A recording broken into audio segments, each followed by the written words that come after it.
విశాఖ సింహాచల క్షేత్రంలో చందనోత్సవానికి అధికారులు ఏర్పాట్లన్నీ పూర్తి చేశారు. స్వామి దర్శనానికి 2 లక్షల మంది భక్తులు వస్తారని అంచనా వేస్తున్నారు. సామాన్య భక్తులకి పెద్దపీట వేస్తూ ఏర్పాట్లు చేస్తున్నామన్నారు. చందనోత్సవ టికెట్ల విక్రయాలపై మా ప్రతినిధి అనురాధ మరింత సమాచారాన్ని అందిస్తారు. సింహాచల క్షేత్రంలో స్వామి చందనోత్సవానికి సంబంధించి టికెట్స్ ని విక్రయిస్తూ ఉన్నారు. అయితే ఆన్లైన్ టికెట్స్ విధానాన్ని ఈసారి తీసుకురావడంతో పాటు మరి కొన్ని బ్యాంక్స్ ద్వారా అంటే దేవస్థానానికి సంబంధించిన బ్యాంక్స్ ద్వారా ఆఫ్లైన్ టికెట్స్ ను కూడా అందుబాటులోకి తీసుకొచ్చారు. భక్తులంతా కూడా స్వామి నిజరూప దర్శనాన్ని చూసేందుకు తరలి వచ్చేందుకు టికెట్స్ కొనుగోలు చేసేందుకు మరి ఆ టికెట్స్ కేంద్రాల దగ్గర అయితే మాత్రం బారులు తీరి ఉన్నారు. ఎందుకనంటే ఏడాదికి ఒక్కరోజు మాత్రమే స్వామి నిజరూప దర్శన భాగ్యం అనేది ఉంటుంది. దీనికోసం భక్తులంతా కూడా ఎంతో తహతహలాడుతూ ఎదురు చూస్తూ ఉంటారు. స్వామి నిజరూప దర్శనం చేసుకోవాలి అని చెప్పి అందుకోసం సింహాచల దేవస్థానం ఏర్పాటు చేసిన టికెట్స్ దగ్గరకు వచ్చి ప్రస్తుతం ఇక్కడ ఏర్పాట్లన్నీ కూడా జరుగుతూ ఉన్నాయి. సార్ చెప్పండి, ప్రస్తుతం అన్ని టికెట్స్ విక్రయాల కేంద్రాల దగ్గర కూడా సింహాచలం చందనోత్సవం టికెట్స్ అనేవి విక్రయిస్తూ ఉన్నారు. అయితే ఇప్పుడు దాకా మనం చూసుకుంటే కనుక చాలా చోట్ల కొంత రద్దీ వాతావరణం కనిపిస్తుంది. ఆన్లైన్ సర్వర్స్ వర్క్ చేయకపోవడంతో ఒక్కసారి క్రౌడ్ అనేది వస్తుంది. దీంతో ఎలా క్రౌడ్ మేనేజ్మెంట్ చేస్తున్నారు? ఇక్కడ ఉన్న పరిస్థితి ఏంటి, ఎలా ఉంది? మేడం నమస్తే. ఆన్లైన్ కూడా అన్నీ ఓపెన్ అయిపోయాయి మేడం. ఆన్లైన్స్ అన్నీ కూడా ఓపెన్లో ఉన్నాయి. ప్రతి ఒక్కరు కూడా ఆన్లైన్లో తీసుకోవచ్చు. ఎందుకంటే ఎక్కువ టికెట్స్ అన్నీ కూడా ఆన్లైన్లో పెట్టారు. ఆఫ్లైన్ ఏంటంటే బ్యాంకింగ్లో పెట్టారు. మార్నింగ్ నుంచి కూడా లైన్లో పడగాపులు కలిసి 300 రూపాయలు 1000 రూపాయల టికెట్ కోసం వాళ్ళంతా కూడా లైన్లో ఉన్నారు. ప్రాపర్గా ఎవరు కూడా ఇల్లీగల్గా వెళ్ళిపోకుండా మేము కంట్రోల్ చేస్తున్నాము. ఈ పబ్లిక్ అడ్రస్ని కూడా పెట్టాము, అనౌన్స్మెంట్స్ కూడా చేస్తున్నాము. అది మేడం.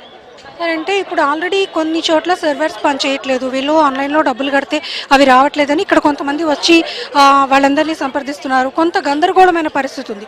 సో ఎలా మీరు దాన్ని అంటే సమన్వయం చేస్తున్నారు?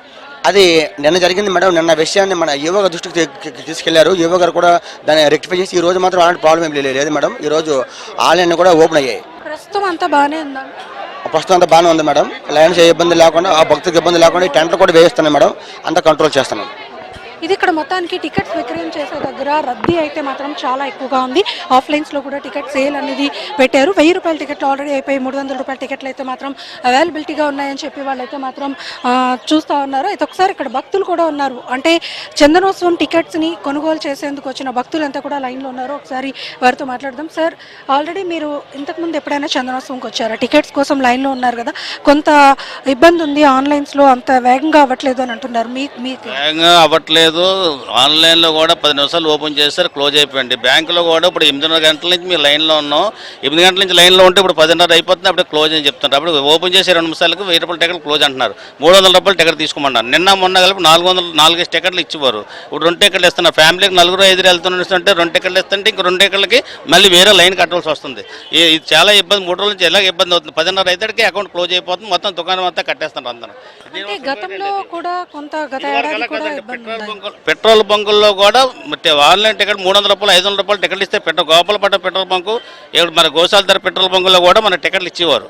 ఇప్పుడు ఆ టికెట్లు అక్కడ కూడా ఇవ్వట్లేదు. బ్యాంకులోకి వస్తే బ్యాంకులో లైన్లు కూడా దొరకట్లేదు.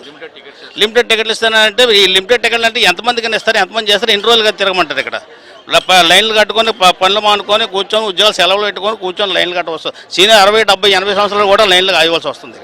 చెప్పండి, అంటే లేడీస్కి కూడా కొంతవరకు ఆన్లైన్ ఆఫ్లైన్ టికెట్స్ విధానం అనేది కొంత ఇబ్బంది ఉంది అని. కాసేపే మేడం, ఆన్లైన్ కాసేపే ఇచ్చి ఆఫ్ చేస్తారు. దానివల్ల మరి ఇబ్బంది అవుతుంది కదా. ఆన్లైన్ పెట్టినా ఆన్లైన్లో తీసుకుంటాము.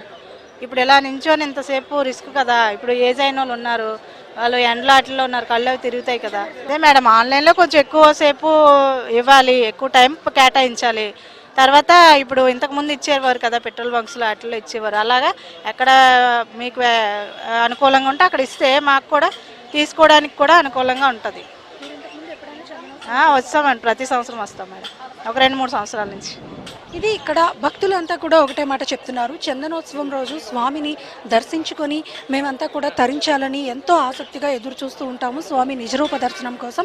కానీ ఈసారి టికెట్ల విధానంలో కొంత గందరగోళమైన పరిస్థితులు అయితే కనిపిస్తున్నాయి. ఆఫ్లైన్ ఆన్లైన్ 2 విక్రయాల కౌంటర్స్ దగ్గర కూడా ఇబ్బంది ఉంది. ఆఫ్లైన్లో టికెట్లు అయితే అసలు దొరకటం లేదు. అలాగే ఆన్లైన్లో కూడా సర్వర్స్ ప్రాబ్లం అని చెప్తూ ఉన్నారు. దీంతో సాధారణ ప్రజలు స్వామి దర్శనం చేసుకుంటారా లేదా అన్న ఆందోళన అయితే మాత్రం వ్యక్తం వ్యక్తమవుతుంది. అయితే అధికారులు మాత్రం అన్ని సమస్యల్ని కూడా సమన్వయం చేసుకుంటూ ముందుకు వెళ్తున్నాము, ఖచ్చితంగా ప్రతి ఒక్క భక్తుడికి కూడా టికెట్స్ అందుబాటులోకి వచ్చి స్వామి దర్శనం చేసుకునే విధంగా ఏర్పాట్లు అయితే చేస్తున్నామని అంటున్నారు. చూడాలి మరి 17వ తేదీ వరకు టికెట్స్ అనేవి విక్రయిస్తారు కాబట్టి ఇంకా ఇలాంటి సమస్యలు ఏమైనా ఉంటే దేవస్థానం సిబ్బంది వాటి మీద దృష్టి సారించి వెంటనే వాటిని రెడిఫై చేసే పరిస్థితి అయితే మాత్రం ఉండాలి అనేది ఇక్కడ భక్తులు అందరూ కూడా కోరుతూ ఉన్నారు. ఇది లేటెస్ట్ అప్డేట్. వీడియో జర్నలిస్ట్ ధనుష్తో అనురాధ, HM TV, విశాఖపట్నం.